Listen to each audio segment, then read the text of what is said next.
Suaranya belum tidak terdengar, Pak. Oh, nggih, matur nuwun.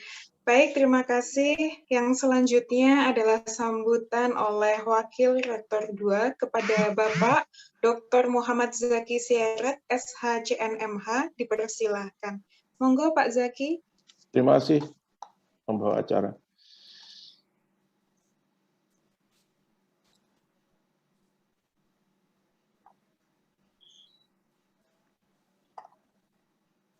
Baik. Assalamualaikum warahmatullahi wabarakatuh. Waalaikumsalam warahmatullahi wabarakatuh. Salam sejahtera untuk kita semuanya. Selamat pagi, Bapak Ibu sekalian, peserta webinar pengelolaan dana pensiun di masa pandemi, dilema antara mempertahankan hidup dan idealisme untuk meningkatkan kesejahteraan. Bapak Ibu sekalian, pertama dan utama mari kita bersyukur atas segala nikmat, rahmat serta barokah yang telah Allah Subhanahu wa Ta'ala anugerahkan kepada kita semua, sehingga pada hari ini kita dapat bersua melalui acara ini dalam suasana masih terdampak pandemi. Sebagaimana kita sama-sama merasakan saat pandemi COVID-19 melanda Indonesia 1,5 tahun terakhir, ternyata memberi dampak pada sebagian besar perekonomian Indonesia tanpa pandang bulu, dari perusahaan besar Indonesia hingga usaha kecil di Indonesia, dan tentunya tidak terkecuali adalah dana pensiun. Untuk itulah apresiasi setingginya kepada Fakultas Ekonomi Universitas Cokro Aminoto Yogyakarta yang menangkap fenomena ini dengan menyelenggarakan webinar dengan tema pengelolaan dana pensiun di masa pandemi, dilema antara mempertahankan hidup dan idealisme untuk meningkatkan kesejahteraan. Sebuah tema yang berat akan tetapi sangat menarik, sekali lagi dikarenakan kita berada pada situasi pandemi ini. Selanjutnya, izinkan saya mewakili Ibu Rektor Universitas Cokro Aminoto Yogyakarta menyampaikan terima kasih yang tak terhingga kepada Bapak Dede Haris Sumarno SEMM, Direktur Dana Pensiun Muhammadiyah, kepada Bapak Dr. Hulmansyah SHMM MH, mantan Direktur Bank BTN dan saat ini menjabat sebagai Ketua Yayasan Kesejahteraan Pegawai Bank BTN. Dan sekaligus tak lupa kepada Bapak Dekan Fakultas Ekonomi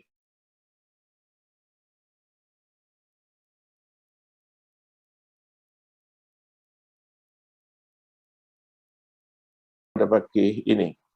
Membahas tentang dana pensiun, kita telah mendapatkan pijakan pondasi secara yuridis melalui Undang-Undang Nomor 11 Tahun 1992 tentang dana pensiun. Jenis dana pensiun yaitu terdiri dari dana pensiun pemberi kerja dan dana pensiun lembaga keuangan. Sebelum pandemi, dana pensiun dimungkinkan telah terlebih dahulu terpengaruh dan mengalami goncangan dari terjadinya kasus Jiwasraya dan Bumi Putra.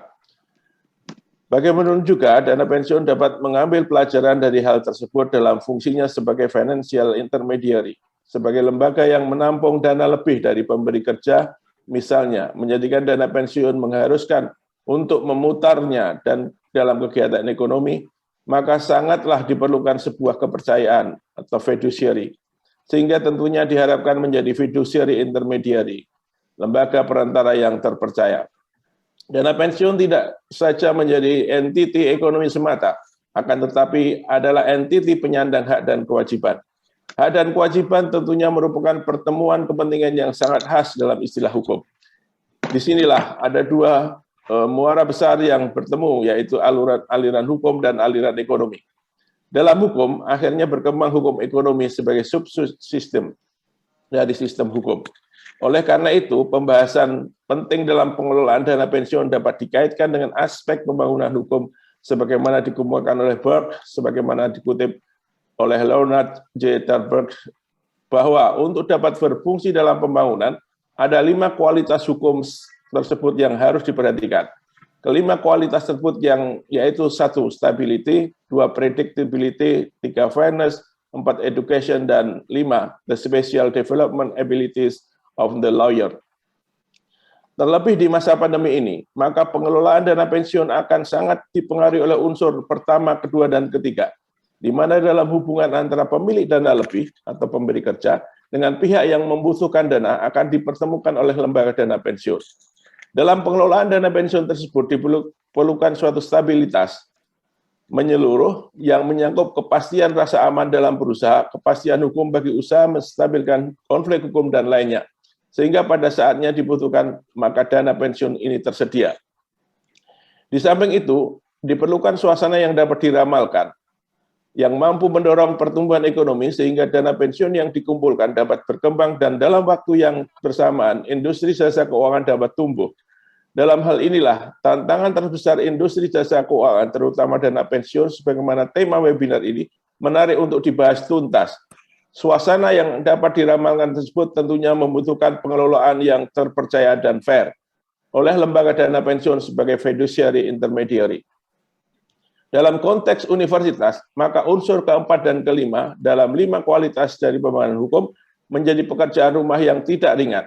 Secara nyata, UCY memiliki fakultas ekonomi dan fakultas hukum yang dapat memberikan sumbangsih untuk mengatasi kemajemukan, multiplicity, dan pluralitas baik nilai value, cara usage, kebiasaan, vogue, dan tata kelakuan atau mores yang diperlukan dalam pengelolaan dana pensiun. Kesemuanya ini bermuara pada kualitas nomor 4, yaitu pada usaha mengetahui dan memahami proses pendidikan seluruh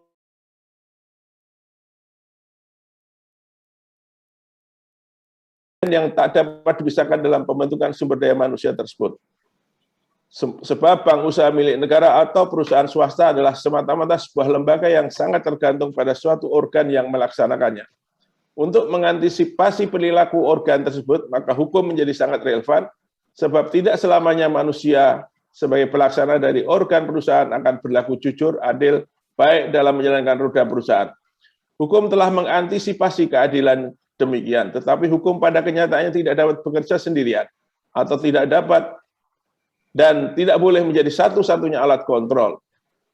Disinilah fungsi etika bisnis, etika profesi, dan norma lainnya berperan sangat kuat. Pendidikan yang memenuhi kualitas pembangunan hukum tersebut di atas, bagi kami Universitas Cokro Aminoto Yogyakarta adalah tepat. Karena UCY ini adalah merefleksikan Indonesia dalam bentuk mini. Dan ternyata sungguh merefleksikan visi kami sebagai sebuah perguruan tinggi Islam, sekaligus membawa spirit wawasan kebangsaan, yakni sebuah visi di mana kami ingin merumat ragamnya suku, agama, ras, kelompok di Indonesia di dalam kampus ini dalam suasana yang saling menghormati, menghargai, dan penuh kedamaian sebagai bagian pendidikan karakter atau moral. Manifestasi dari visi tersebut, maka Universitas Cokro Aminoto Yogyakarta hingga kini menerima mahasiswa dari berbagai daerah di Indonesia dengan latar belakang yang beragam tersebut. Kami ingin hadir sebagai kampus yang menyejukkan. Dengan mengambil apa yang ditulis oleh Surjono Sukanto, termasuk orang yang yakin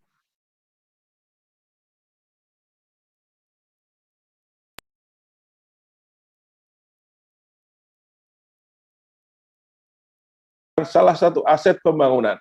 Roskilde dalam Village Kuman melalui konsep hukum dalam aksi dan jurisprudensi mechanical telah berusaha membuktikan bahwa hukum beritikat baik untuk memutar roda pembangunan masyarakat. Hubungan antara hukum dengan pembangunan telah dijadikan paradigma dalam artian Kuhn sebagai dikutip oleh Suarsono dan Alvin S.Y. Shaw dengan semua konsekuensi baik positif maupun negatif. Ikut memberikan masukan pendidikan ekonomi dan hukum di UCY berdasarkan dari di atas bahwa dewasa ini diperlukan adanya mata kuliah, yaitu 1. Analisis hukum terhadap ekonomi dalam mata kuliah di Fakultas Ekonomi. 2. Analisis hukum ekonomi terhadap hukum dalam mata kuliah di Fakultas Hukum. Akhirnya, sekali lagi menegaskan dalam tulisan ini adalah menjadi penting untuk dicatat bahwa terdapat hubungan yang erat antara ekonomi dan hukum dalam pengelolaan dana pensiun. Herman Raja Guguk memberi gambaran terhadap hubungan antara ekonomi dan hukum. Ekonomi adalah studi tentang tingkah laku yang rasional dalam menghadapi kelangkaan atau scarcity, sedangkan hukum adalah mengenai tingkah laku yang rasional untuk menghadapi kelangkaan pula, yaitu adanya keadaan yang tidak baik, yang jahat, tidak sempurna di dalam hidup. Oleh karena itu, kombinasi analisis ekonomi dalam hukum dan sekaligus di tempat lain adalah analisis hukum dalam ekonomi merupakan usaha yang penting dalam mengatasi beberapa persoalan hukum ekonomi dalam pembangunan. Satcipto Raharjo dengan meminjam pendapat Weber mengatakan bahwa pertautan antara hukum dan ekonomi itu tampil oleh karena apabila kita berbicara mengenai keberlakuan empirik daripada hukum, kita bisa melihat perilakuan manusia itu sebagai didasari pertimbangan-pertimbangan ekonomi. Pada kesempatan ini saya sampaikan pula rasa hormat saya kepada Ibu Rektor Universitas Cokroaminoto Yogyakarta, Bapak Wakil Rektor 1 dan 3, Pak Radekan, Kaprodi, Kepala Lembaga, Kepala Biro, dan dosen di Universitas Cokroaminoto Yogyakarta yang mendukung kegiatan ini dengan sepenuh hati dan antusiasme sehingga dapat terselenggara. Dan kepada semua peserta webinar ini, selamat mengikuti dan memberikan masukan yang akan sangat bermanfaat bagi pengembangan pengelolaan dana pensiun. Sekian dari saya. Billahi fisabilil haq. Wassalamualaikum warahmatullahi wabarakatuh. Terima kasih, saya kembalikan ke pembawa acara, Mbak Miftah. Baik, terima kasih kepada Bapak Dr. Muhammad Zaki Sirait SHCNMH atas sambutannya. Dan sampailah kita ke acara inti dan nantinya rangkaian acara selanjutnya akan dipandu oleh moderator kita pada pagi hari ini yaitu Bapak Dr. John Rinaldi ST MBA CFP QWB. Kepada Bapak Rinaldi dipersilahkan.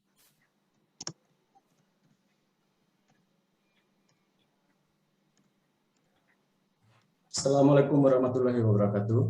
Waalaikumsalam warahmatullahi wabarakatuh. Assalamualaikum. Baik, selamat pagi, salam sejahtera buat kita semua. Pada pagi hari ini kita dari Fakultas Ekonomi, Prodi Manajemen ya, tepatnya melakukan sebuah webinar dengan tema pengelolaan dana pensiun di masa pandemi, dilema antara mempertahankan hidup dan idealisme untuk meningkatkan kesejahteraan. Pada pagi hari ini, pemateri kita, pembicara kita telah hadir di hadapan kita semua dalam dalam webinar ini. Yang pertama yaitu Bapak Dede Haris Sumarno SEMM, yang kedua Bapak Dr. Hulmansyah SH MMH, dan yang pembicara ketiga adalah Bapak Dekan FE sendiri, Bapak Hanan Wihasto SEMM.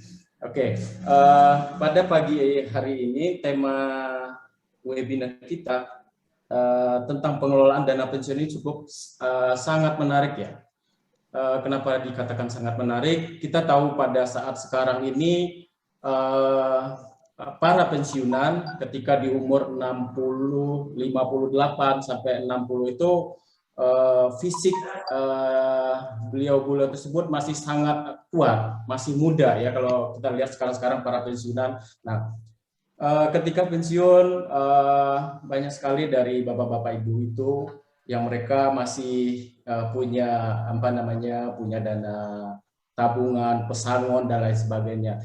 Ini akan menjadi semacam daya tarik bagi para banyak orang ya, terutama mungkin para orang yang bekerja di bidang investasi, mengajak para pensiunan ini untuk meningkatkan kesejahteraan.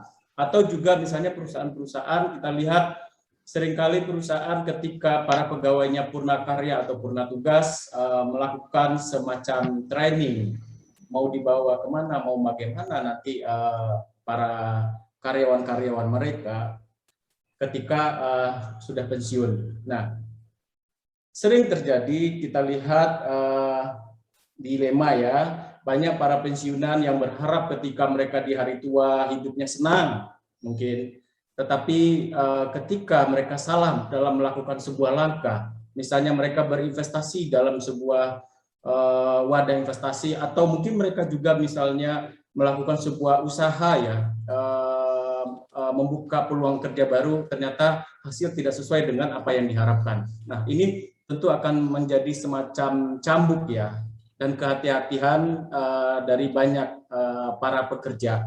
Nah, untuk itu pada pagi hari ini kita akan mengupas semua, karena dalam hari ini kita sudah kedatangan 3 tadi. Untuk pembicara pertama yaitu Bapak Dede Haris Sumarno, saya akan bacakan kurikulum vitae yang Bapak Dede. Data pribadi, nama Bapak Dede Haris Sumarno SEMM, tempat tanggal lahir Majalengka 30 November 78. Riwayat pendidikan formal S1 beliau ditempuh di Fakultas Ekonomi Universitas Muhammadiyah Yogyakarta, lanjut ke Magister Manajemen Universitas Muhammadiyah Yogyakarta juga dengan konsentrasi manajemen SDM. Riwayat pekerjaan tahun 2016 sampai 2019 Bapak sebagai Wakil Direktur Dana Pensiun Muhammadiyah. Pada tahun 2019 sampai 2024, berarti pada saat sekarang ini ya, beliau menjabat sebagai Direktur Investasi dan Kepesertaan Dana Pensiun Syariah Muhammadiyah.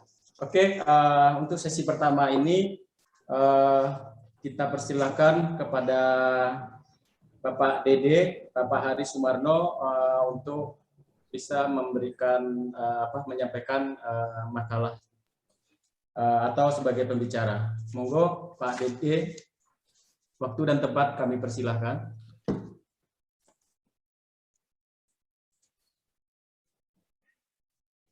Sepertinya Pak Dede belum hadir, Pak. Oh, Pak Dede belum hadir ya? Oke, baik, sambil menunggu nanti mungkin panitia ya tolong bantu kita untuk menghubungi Pak Dede. Tapi sambil menunggu Pak Dede, kita lanjut ke pemateri kedua dulu, pembicara kedua, yaitu Bapak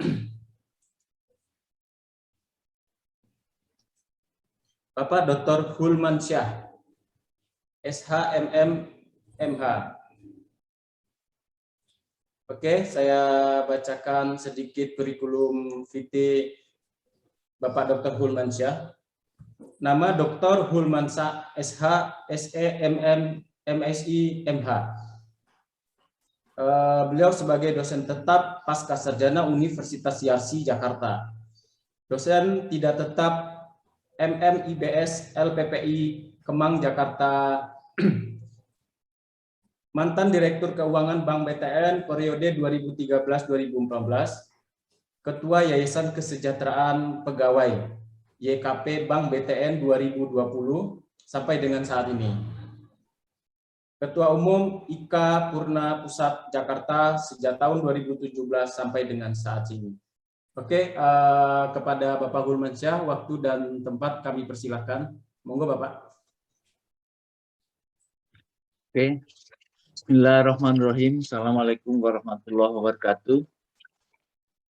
Salam sejahtera bagi kita semua. Yang saya hormati Bapak Wakil Rektor Universitas Cokro Aminoto Yogyakarta, Bapak Dr. Haji Muhammad Zakir Sirat. Yang saya hormati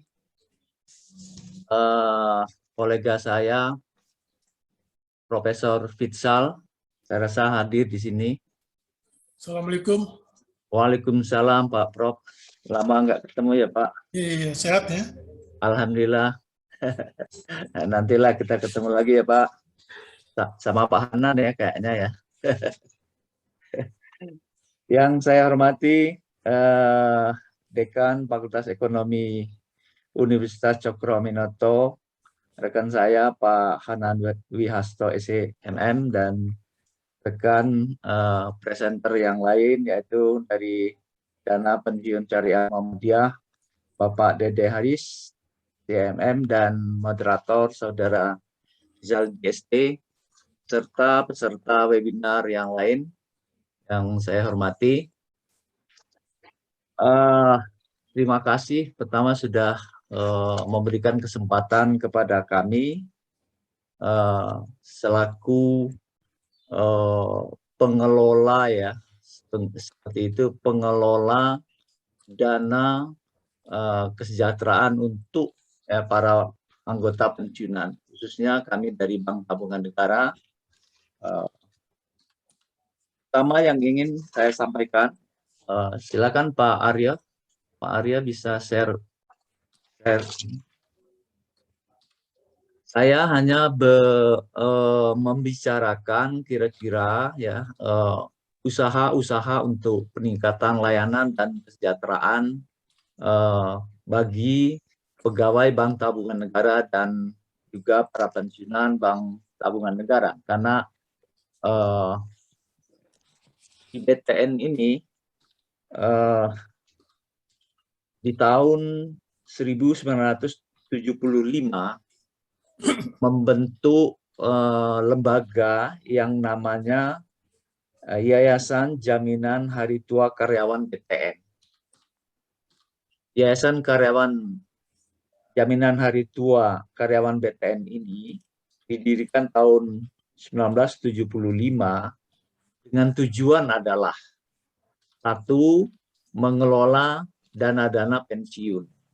Yang sama-sama kita ketahui bahwa dana ini akan menjadi jaminan ya bagi para pensiunan di kemudian hari secara material, artinya secara finansial yang dibayarkan bulanan, begitu juga dan layanan mungkin pembayaran sekaligus dan seterusnya. Jadi dana-dana itu yang dikelola untuk menjamin ya finansial bagi para pensiunan Bank BTN di kemudian hari. Ini yayasan namanya Yayasan Jaminan Hari Tua Karyawan BTN. Tugas yang lain juga adalah pembayaran tunjangan hari tua atau THT. Misalnya di dunia pensiunan sudah sangat kenal itu tunjangan hari tua THT, di mana THT ini akan diberikan pada saat dia jatuh tempo atau pensiun. Pada saat pensiun dia akan diberikan uang THT tersebut secara utuh langsung. Yang ketiga, yayasan ini juga ditugasi untuk memberikan jasa layanan pembayaran kesejahteraan lainnya. Nah, di dalam perkembangannya, berdasarkan Undang-Undang Nomor 11 Tahun 1992 tentang dana pensiun, maka yayasan ini dibentuk atau dibelah menjadi dua. Satu, dana pensiun, yang kedua adalah Yayasan Kesejahteraan Pegawai. Di mana kalau dana pensiun BTN itu khusus untuk pembayaran pensiunan atau mengelola dana-dana pensiunan yang akan diberikan kepada atau yang akan menjamin ya dana finansial bagi anggota yang pensiun atau karyawan BTN yang pensiun.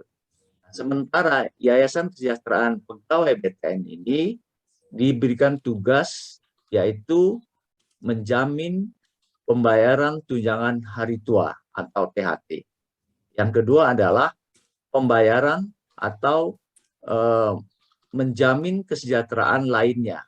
Dalam hal ini adalah menjamin kesejahteraan melalui layanan kesehatan. Jadi yang saya akan bicarakan di sini bukan di lembaga pensiun, tapi di lembaga kesejahteraan pegawainya, yaitu dengan tugas pembayaran tunjangan hari tua atau THT dan pembayaran atau jaminan kesejahteraan lainnya melalui layanan kesehatan. Bapak Ibu sekalian yang saya hormati peserta, sebenarnya ya mendirikan dua yayasan ini, filosofinya Bank Tabungan Negara ini sudah sangat baik ya.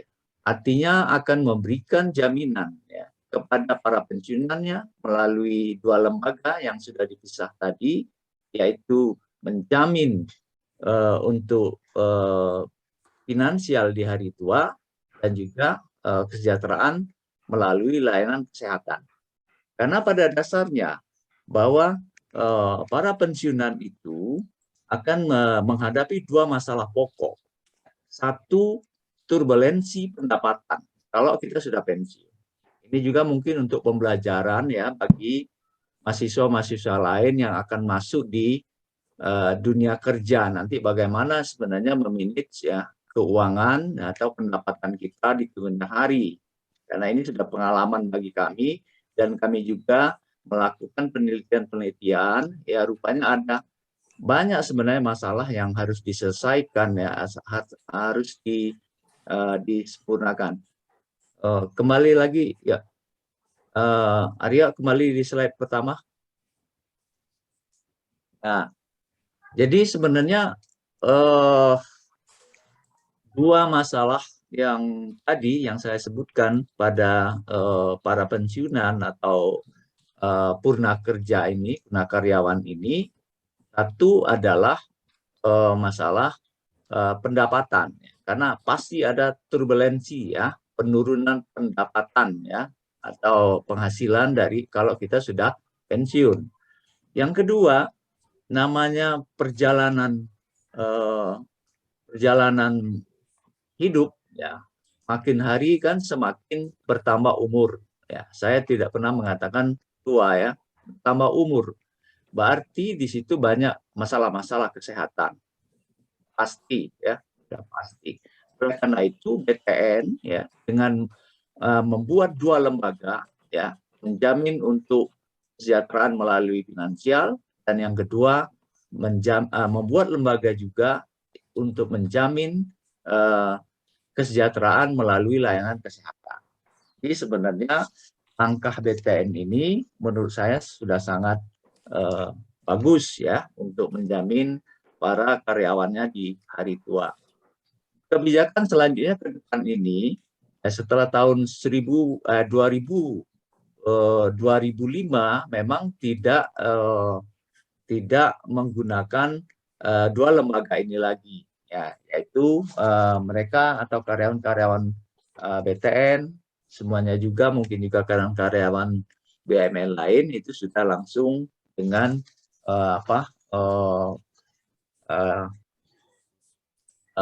lembaga-lembaga lain ya, lembaga lain sebagai pengelola kesejahteraan atau pensiun. Lanjut Pak Arya. Nah, saya memang harus berbicara karena saya selaku ketua Yayasan Kesejahteraan Karyawan Bank Tabungan Negara, tentu kapasitas saya hanya menjelaskan ya bagaimana sebenarnya memanage dengan baik ya Yayasan Kesejahteraan Pegawai ini yang ditugasi untuk menjamin pembayaran atau pemberian tunjangan THT kepada peserta yang pensiun. Yang kedua yaitu melaksanakan program atau menjamin kesejahteraan bagi pensiunan khususnya di BTN ini untuk masalah kesehatan atau layanan kesehatan. Jadi dua tugas kami di Yayasan Kesejahteraan Pegawai BTN ini. Tunjangan hari tua ini filosofinya yang disiapkan oleh BTN adalah sebagai uang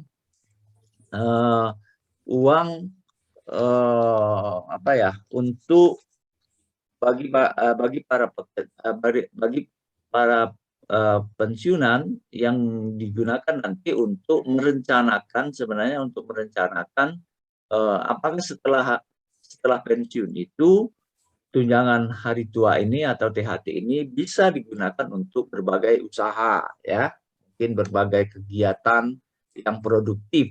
Jadi diberikanlah seperti itu sebagai pesangon ya, pesangon modal untuk apabila mempunyai rencana untuk kegiatan ekonomi dan seterusnya lah seperti itu untuk diusahakan ya, ini kanlah tunjangan hari tua ini. Tapi kalau untuk masalah kesehatan maka itu akan dikelola ya dananya oleh yayasan ini. Nah, sumber daripada program kesehatan atau peningkatan kesejahteraan pensiun BTN ini sumbernya satu yaitu memang sepenuhnya dari bantuan lembaga pemberi kerja. Dalam hal ini adalah yang saya ketahui adalah dari Bank BTN. Jadi Bank BTN itu setiap bulan memberikan bantuan ya dana kesejahteraan bagi para pensiunan itu secara terus-menerus ya, sesuai dengan hitungan-hitungan dengan serta yang ada di di Yayasan Kesejahteraan Pegawai BTN. Nah, akan tetapi permasalahannya di dalam pengelolaan dana kesejahteraan bagi kesehatan ya bagi pensiunan BTN ini adalah tentu cash flow-nya tidak berimbang ya antara aliran masuk uang ya dari bank BTN dan penggunaan atau penjaminan kesehatan bagi para pensiunan, tentu ini tidak berimbang. Ya. Lebih besar cash out-nya daripada cash in-nya. Itu sudah sangat logis ya. Oleh karena itu Yayasan Kesejahteraan Pegawai BTN ini mengelola ya. Jadi mengelola dana yang ada yang secara kumulatif ya dari dari sumbangan Bank BTN dari terbentuknya YKP BTN ini sampai dengan saat ini ya kita mengelola lebih kurang itu hampir 1 triliun ya, hampir 1 triliun. Nah, kekurangan dari cash out ya, cash out artinya penggunaan pembayaran jasa-jasa kesehatan dan bantuan-bantuan lain ya dari YKP BTN ini kepada anggota ya, tentu didapat dari hasil usaha-usaha penempatan, investasi dan seterusnya dari dana yang ada tadi. Sehingga ini akan menjamin yang namanya kesejahteraan karyawan pensiunan BTN di kemudian hari ya. Nah, ini tugas pokok ya, kalau tadi lembaga dana pensiun BTN itu memang tersendiri ya, tugas pokoknya itu adalah pembayaran manfaat pensiun bulanan. Anggotanya sama ya dengan anggota YKP. Kalau YKP sendiri, sebagaimana juga tadi saya sudah sampaikan ya, bahwa pembayaran tunjangan hari tua ya, ini sifatnya final ya, artinya pada saat karyawan itu pensiun, kita mendapatkan SK pensiun, maka YKP BTN wajib segera membayarkan THT sesuai dengan hitungan tentu yang berlaku ya setelah ditetapkan oleh pemberi kerja, dalam hal ini adalah Bank Tabungan Negara. Kita wajib membayarkannya setelah ada SK itu. Nah, di dalam pengelolaan ya, di dalam pengelolaan dana THT ini itu ada yang namanya rasio ya, rasio yang harus menjadi tolok ukur pengamanan dari menjamin pembayaran itu, yaitu yang namanya RKD. RKD itu adalah rasio kecukupan dana ya, rasio kecukupan dana untuk THT ini ya. Kalau sekarang ini angkanya boleh saya sampaikan untuk pembayaran THT ini adalah 117%. Artinya sangat aman ya, sangat aman karena pembayaran atau pembayaran untuk manfaat THT ini sangat aman ya dengan hitungan RKD ini, yaitu 117%.